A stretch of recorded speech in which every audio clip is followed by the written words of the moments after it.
Pulivendula Vontimitta ZPTC ఉప ఎన్నికల్లో ఘోర ఓటమితో షాక్లో ఉన్న వైసీపీకి ఏపీ హైకోర్టులో ఎదురుదెబ్బ తగిలింది.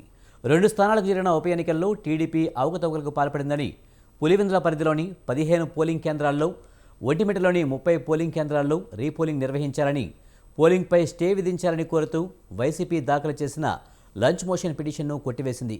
పిటిషన్ విచారించిన హైకోర్టు ఈ విషయంలో తాము కలగజేసుకోలేమని తెలిపింది. రీపోలింగ్పై ఎన్నికల కమిషన్దే తుది నిర్ణయమని స్పష్టం చేసింది.